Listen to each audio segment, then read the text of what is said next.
We're here because free speech is under attack. We're here because people are being convinced that socialism works. We're here because people are being judged guilty until proven innocent. We are fighting back with facts. This is not a safe zone, so buckle up, Buttercup. This is the raw, naked truth.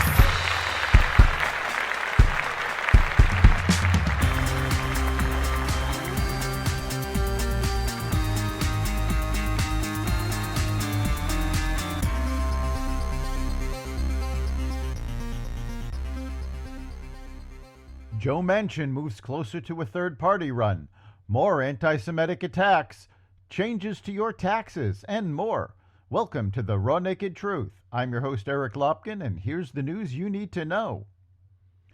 Israel has agreed to daily 4-hour humanitarian pauses in northern Gaza, where Israeli forces are concentrating their combat against Hamas. The agreement formalized a recent series of brief windows without violence that have allowed some aid to enter the Gaza Strip and permitted civilians to flee south. Israeli Prime Minister Benjamin Netanyahu reiterated Thursday night that there would be no ceasefire until Hamas releases all the hostages it captured in the October 7th attack. U.S. National Security Council spokesperson John Kirby called the brief daily pauses a positive first step towards addressing the humanitarian crisis caused by Hamas using civilians as human shields and taking resources from Palestinian civilians. Senator Joe Manchin announced Thursday he will not seek re-election next year, saying leaving the Senate is one of the toughest decisions of my life.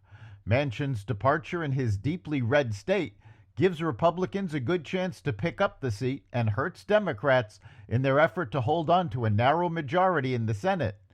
Manchin would have faced the toughest race of his political career, with Governor Jim Justice and Representative Alex Mooney running in the Republican primary.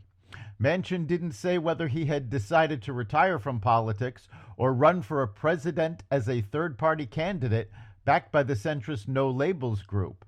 He did indicate he would be traveling the country trying to unite centrists. Canadian police on Thursday began investigating gunshots fired overnight at 2 Jewish schools in Montreal. Bullets struck the front doors of the facilities, but nobody was injured.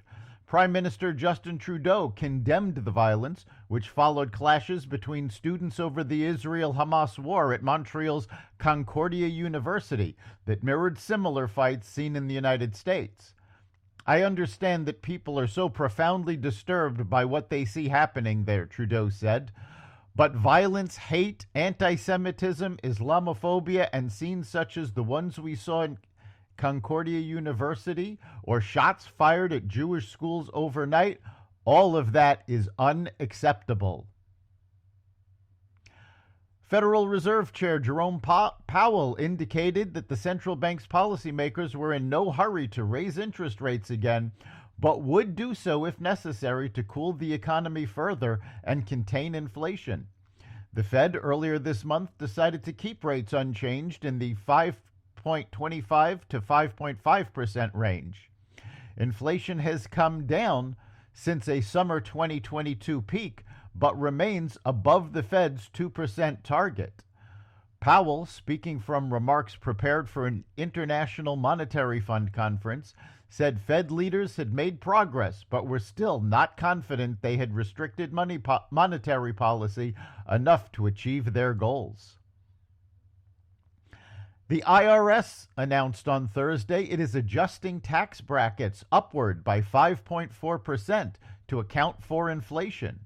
The new limits, which will give some taxpayers a break in 2024, came after the IRS expanded the bracket by a historically large 7% last year when inflation peaked. The annual adjustments are designed to avoid forcing workers into higher tax brackets, so-called bracket creep, when they receive cost of living raises. There are 7 federal income tax rates. The lowest, 10%, will apply to single filers making up to $11,600 and married couples filing jointly making up to $23,200. The top rate, 37%, will apply to single filers making more than $609,350, and married couples filing jointly with income above $731,200. That's the Raw Naked Truth.